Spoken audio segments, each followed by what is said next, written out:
In a lot of different motorsports, Mr. Jeremy McGrath, let's get him out here. Jeremy, thanks for coming out. Of course, good to be here, you guys. It's freezing out here in Phoenix. You guys were cold in Anaheim. It's going to be cold on Saturday. But that's just how racing is, isn't it? Well, the difference here is they have a roof on the stage. That's true. Hopefully they'll close it or crack it a little bit. But well, thank you for coming out here to MMI. You've been out here a couple times. You've been working with us for a long time now, and we actually did something kind of exciting again this year. Jeremy McGrath Scholarship, and that's where we're giving out $20,000 in money to someone who wants to go to school and get an education in this kind of stuff. What can you speak to the education part of things? I went to MMI. I know how to work on everything from Kawasaki to Yamaha to Honda to Suzuki. I mean, what does that do for you as now a team owner? Well, I think the thing about MMI is obviously we've been working together for a long time with the Jeremy McGrath Scholarship, which was a great program. I'm so happy it's coming back. Everyone that's graduated through that and won the scholarship has done really well, especially in the sport of motocross and supercross. So it's been a good program.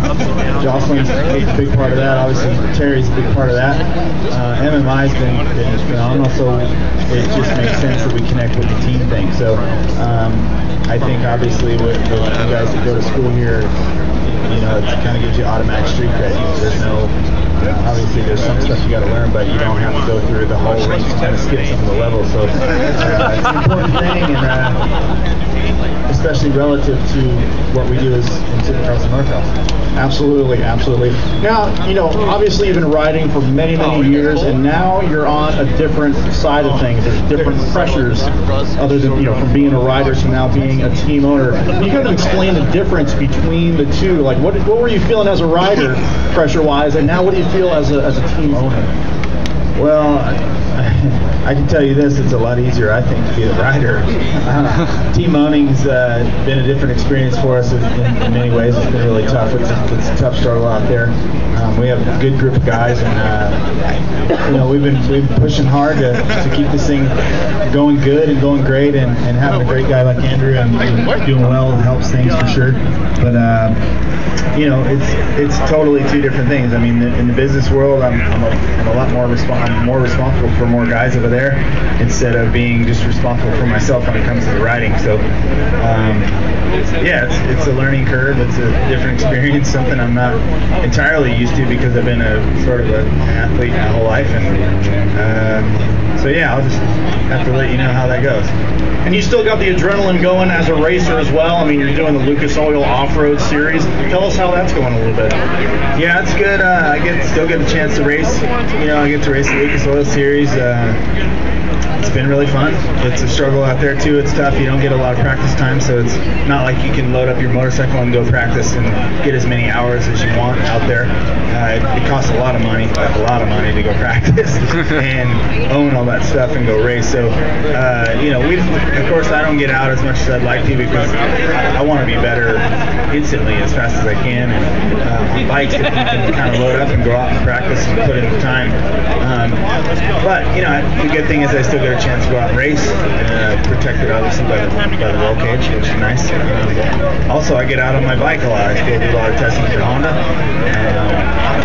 I go out and ride with my friends all the time. That's what I do. I consider myself a rider, a racer, and I don't think that's going to change anytime soon. So I'm having a blast riding my bike, and like I said, I don't think that'll stop for a long time. Yeah, we saw you out on your bike not too long ago. You were actually filming a commercial for us out there in California, and everybody's going to get a chance to see it if they're watching the CBS broadcast.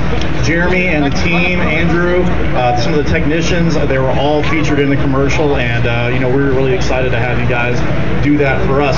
Speaking of technicians, what kind of relationship does a team owner have to the technicians? Obviously, it's the team owners, at the top, and the rider, and the techs. What kind of symmetry? We don't around here, around our team, we don't like to look at it as like the top. I mean, we're all on the same page. We just try and communicate, do the best we can with each other, keep everyone in tune with what's going on. I mean, the rider and the technicians, they have the part that goes in front of the television cameras and goes out on the track. I mean, that's where the main business is. We have to organize and kind of keep everyone on the same page. But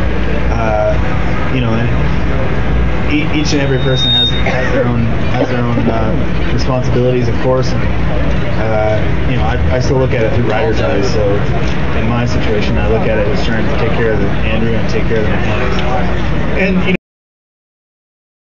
trait that you would want from every single tech that comes to you and says, hey, I'm looking for a job, what kind of trait would that be?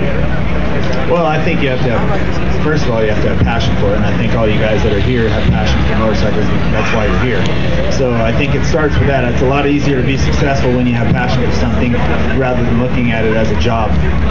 One of the things that I always thought of when I race is, I would just do the best I could, get on the best equipment I could, and the rest would kind of take care of itself. And today, in many ways, that's still how I think. Just do the best you can, and the rest will fall into place. And I think it all starts with passion. And I see a lot of kids these days racing amateur motocross, and